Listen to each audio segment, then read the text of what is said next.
ठीक है, कौन कौन से टेंस है हमारे पास? सिंपल प्रेजेंट, पास्ट और सिंपल फ्यूचर टेंस। तो एक एक को हम डिस्कस करते हैं। हाँ बोलो, सिंपल प्रेजेंट टेंस हम पहले भी डिस्कस कर चुके हैं। सिंपल प्रेजेंट का स्ट्रक्चर क्या है बेटा? सब्जेक्ट प्लस वर्ब की फर्स्ट फॉर्म प्लस एस और ईएस प्लस ऑब्जेक्ट।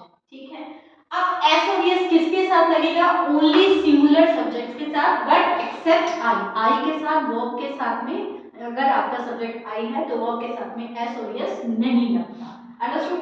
जैसे he goes for walk daily, तो ही आपका सिंगुलर है, वर्ब के साथ में आपने ईएस लगा दिया, he goes for walk daily. Now market opens eight 10 PM।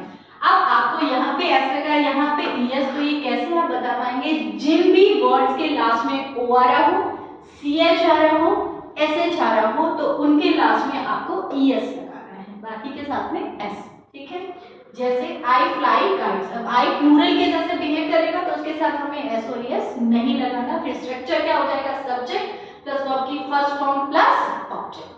ठीक है, अब इसका नेगेटिव कैसे बनाएंगे? तो नेगेटिव में आपको हेल्पिंग वर्ब लेनी होगी, डू और डज। स्ट्रक्चर क्या होगा? सब्जेक्ट प्लस डू और does plus not plus verb की first form plus object.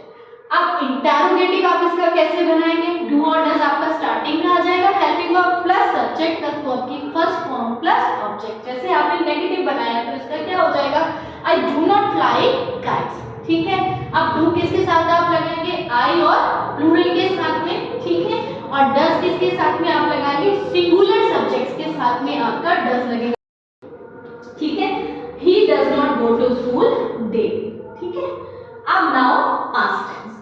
Past tense को हम डिस्कस करते हैं। सब्जेक्ट, उसका स्ट्रक्चर क्या होगा? सब्जेक्ट प्लस वर्ब की सेकंड फॉर्म प्लस ऑब्जेक्ट।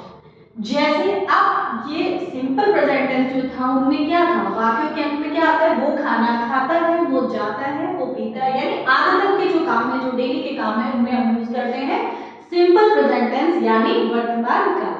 अब पास्ट टेंस क्या होगा? जो भी चीजें भूतकाल में हुई थी या होती थी उनके लिए हम यूज करेंगे पास्ट टेंस। जैसे वो खाना खाता था, वो स्कूल जाता था, वो ऑफिस जाता था। ठीक है, सब्जेक्ट प्लस वर्ब की सेकंड फॉर्म प्लस ऑब्जेक्ट। इनका स्ट्रक्चर क्या होगा? सब्जेक्ट प्लस वर्ब की सेकंड फॉर्म प्लस ऑब्जेक्ट। जैसे I wrote to him last week, मैं लास्ट वीक उसके लिए लिखा था। अब इसका नेगेटिव आप बनाएंगे तो यहाँ पे आपके पास में हेल्पिंग वर्ब आ जाएगी डिड, तो क्या हो जाएगा? Subject plus did not plus verb की first form plus object. Did के लिए कोई रूल नहीं है कि सिंगुलर के साथ आएगा, प्लूरल, डिड सबके साथ में यूज होता है। जैसे she did not invite me। अब ध्यान रखना, जब आपका did आ गया तो यहाँ पे वर्ब की फर्स्ट फॉर्म हो जाएगी, सेकंड नहीं लिखना। इंटरोगेटिव क्या हो जाएगा? इसका did plus subject plus verb की फर्स्ट फॉर्म प्लस ऑब्जेक्ट। तो क्या हो जाएगा? अगर आप इसका इंटरोगेटिव बनाएंगे तो क्या हो जाएगा? did she invite me। ठीक है, और अगर आपका इंटरोगेटिव नेगेटिव दोनों बनना हो तो did she not invite me। Now future tense. Future tense यानी भविष्य की, जैसे इसका स्ट्रक्चर क्या होगा? सब्जेक्ट प्लस विल और शैल प्लस वर्ब की फर्स्ट फॉर्म प्लस ऑब्जेक्ट। अब विल किसके साथ आएगा? विल आता है सिंगुलर सब्जेक्ट्स के साथ में, विल आता है एक्सेप्ट आई और बी, आई बी के साथ में शैल आता है, बाकी सबके साथ में क्या आएगा बेटा? विल आएगा। He will go to Jaipur tomorrow, वो जयपुर कल जाएगा। ठीक है, नेगेटिव क्या होगा इसका? Subject plus will shall not plus verb की first form plus object, like he will not go to Jaipur tomorrow। अब आप इसका इंटरोगेटिव बनाएंगे तो will he go to Jaipur tomorrow, यानी आपकी जो will और shall हेल्पिंग वर्ब है वो पहले आ जाएगी। अब एक चीज और है कि जब भी आप फ्यूचर की बात कर रहे हैं तो going to भी आप उसमें लगा सकते हैं। जैसे he will go to picnic tomorrow या he is going to picnic tomorrow, तो going to भी जो है बेटा वो भी फ्यूचर टेंस का काम करता है।